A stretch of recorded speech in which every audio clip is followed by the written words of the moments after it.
She said, "If you're not happy, there's the door." I said, "Thanks for pointing it out." Then I did the one thing that finally made her feel how hollow the apartment was when I wasn't in it. I, Noelle, 30, stood at the edge of the bar and watched my girlfriend Tara, 28, lean way too far over the counter, her fingers brushing the bartender's forearm while she threw her head back in that laugh. Her hand stayed there. That was the fourth time tonight. We were at her coworker's birthday thing. I had driven us here, paid for the Uber for her friends, ordered the first 2 rounds, smiled at people I didn't know, played the perfect +1. And there she was, giving the same sparkling eyes to some guy with a man bun that she used to give me when we first started dating. When she finally drifted back to our high top, I kept my voice low. "Babe, can we talk for a second?" She barely looked away from the bar. "Yeah, what's up?" The flirting, it's starting to bother me. She turned, one brow arched high. "Flirting? I'm literally just talking." "You touched his arm 4 times. Did the hair twirl, gave him the laugh?" "The laugh?" she snorted. "Seriously, Noelle? The one you did on our first date when you actually wanted me to kiss you?" She rolled her eyes so hard I felt the breeze. "You're being paranoid. It's not cute. I'm being honest about what I'm comfortable with." She exhaled like I'd asked her to move a mountain. "God, you're draining. I can't even speak to another human without you turning it into an interrogation." "There's speaking, and then there's what you just did. You know the difference." She grabbed her cocktail and stood. "You know what? If my personality is such a problem for you, the door is right there. Nobody's chaining you to the table." I looked at her for a long second. "That's really your answer? What do you want me to say? Sorry, I'm not a miserable hermit like you. Leave or stop whining, your choice." The way she said it, like my feelings were a nuisance ruining her vibe, landed exactly where it always did. I nodded. "Cool, thanks for the reminder." "What's that supposed to mean?" "Nothing, have fun at the party." I left enough cash for my drinks plus a fat tip, walked out, and didn't look back. She didn't come after me. I got home, to my apartment, technically. The one she'd moved into 9 months earlier but never bothered to get on the lease. Her mail still went to her mom's house because it's just easier for now. I sat on the couch, my couch looked around. My TV, my coffee table, my plates, my bookshelves, her contributions. A couple of velvet cushions, some overpriced candles that smelled like a spa threw up, and that live, laugh, love sign I pretended not to hate. My phone lit up. "Where did you go? Did you actually leave me here? So dramatic." "Whatever, Jake's dropping me off." Jake, the bartender, of course. That was the moment I decided she was right. The door was right there. Time to walk through it, just not in the direction she expected. I started small. Changed the Netflix password. Called the electric company, account only in my name, and scheduled disconnection in 30 days. Same with the fiber internet she needed for her fully booked freelance graphic design clients. Then I went to the bedroom, pulled my biggest suitcase from the top shelf, and packed like a man who already had 1 foot in a new life. 1 week of clothes, charger, laptop, passport, the folder with my birth certificate and car title. All the things that were mine before she ever walked in. I left a note on the marble island she insisted we needed. "You were right. The door was right there. I used it. Rent's paid through the end of the month. After that, it's on you or Jake. Good luck."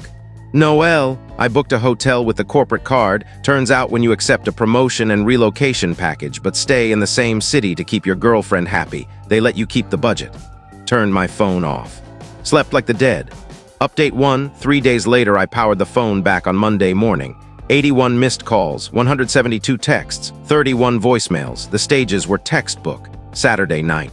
"Babe, where are you? Jake brought me home and your car's gone. Are you seriously mad about earlier? Grow up." Sunday morning. "Noelle, this isn't funny. Where is your stuff? I saw your note." "You're really doing this over one argument?" Sunday afternoon. "Why does Netflix say wrong password? That's so petty." "My show drops tonight and I can't watch. Please just come home. I'm sorry, okay? The place feels weird without you." Monday morning. "The internet company called. What do you mean you're canceling service? I work from home. This is financial abuse." She actually called my mother. My mom rang me cackling. "Tara says you abandoned her stranded and homeless." I moved out. She told me to leave if I didn't like how she acted. "Good, I never liked that girl. You okay, honey?" "Better than okay. Corporate apartment for now." "Lose her number, sweetheart." But Tara kept swinging. She blew up my friends' phones next. Devin texted, "Bro, your ex is saying you had a psychotic break." "Nah, she told me to hit the door if I was unhappy. I did. About damn time. She treated you like a walking wallet with anxiety. We all saw it." Wednesday she escalated. She figured out the corporate housing address and showed up at my new office building. Reception buzzed me. There's a woman named Tara screaming in the lobby that it's an emergency. Tell her all future communication goes through email. If she refuses to leave, call security." I watched from the 14th floor as 2 guards walked her out. She kicked the glass on her way, left a perfect footprint. HR called me in an hour later. "We had an incident with your ex. She's upset I stopped paying her lifestyle." Noted. She's banned from the property now. Thursday night, she made her masterpiece mistake. Posted a 10-slide Instagram rant about narcissistic men who abandon their partners without warning. Tagged me. Attached heavily edited screenshots that made her look like a saint and me like a monster. Her echo chamber piled on. "Men are trash. You deserve the world queen." Then Jake, the bartender, commented, "Wait, this is the guy from Friday? You told me you two were basically over and he was controlling." The comment section froze. "Someone else, didn't you leave with Jake that night?" Another, "You told me last week you were planning to dump him anyway." Post deleted in 43 minutes. Screenshots live forever. Devin forwarded me the whole thing with popcorn emojis. Turns out she'd been telling half the city we were on the rocks for weeks. Soft launching her single era while still sleeping in my bed, eating my groceries, using my Wi-Fi. Jake realized he was just the spark, not the new flame, and ghosted. I signed the lease on a 1-bedroom downtown.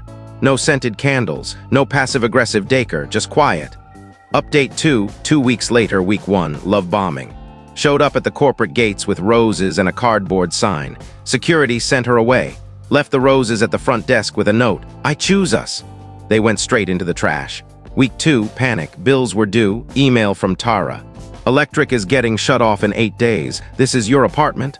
Was. "You've had free rent for almost a year. Time to figure it out." "I literally cannot afford this alone." "Then don't live there. Freelance is slow right now. Still not my circus." She tried the victim route on social media, posts about being forced into homelessness by an abusive ex. Devin commented, "Homeless except for the 9 months of free rent, utilities, and Netflix? Weird." The mask slipped completely. 1:02 a.m. drunk text, "You ruined everything. I had the perfect setup." Jake won't even look at me. "Marcus and David think I'm a user because of you. I gave you my best years. You were nothing before me. I only kept you because you never fought back." Screenshot. Saved, not for revenge, for the days I might forget why I left. Final update, 1 month later, she couldn't make rent. Tried to get her mom to co-sign something cheaper. Mom said no. Turns out I wasn't the only one done carrying her. She ended up on her friend Becca's couch. The same Becca she used to mock for, still needing a roommate at 28. Becca lasted exactly 17 days before texting me. "Is she always this entitled?" "Pretty much. She ate my entire skincare fridge and brought Jake over after I said no guests." Classic Tara. 30-day notice starts today. Heads up, one last Hail Mary text from Tara. "Can we meet? Just once, I have to tell you something in person." Against every instinct, I agreed. Public coffee shop, 15-minute limit. She walked in looking like the filter had finally worn off. No contour, nails chipped, wearing the same hoodie I bought her 2 Christmases ago. "You look good," she said. "Thanks, clock's ticking, what is it?" "I get it now, what I lost. The apartment echoes without your stuff. I never realized how much of it was actually yours." "It always was." A long pause. "Any chance you'd—" "No, you didn't let me finish." "Didn't need to." Answers still no. She stared into her coffee. "I have to move back in with my parents at 28. They're charging me rent and making me get a real job." "That sounds fair. Are you happy?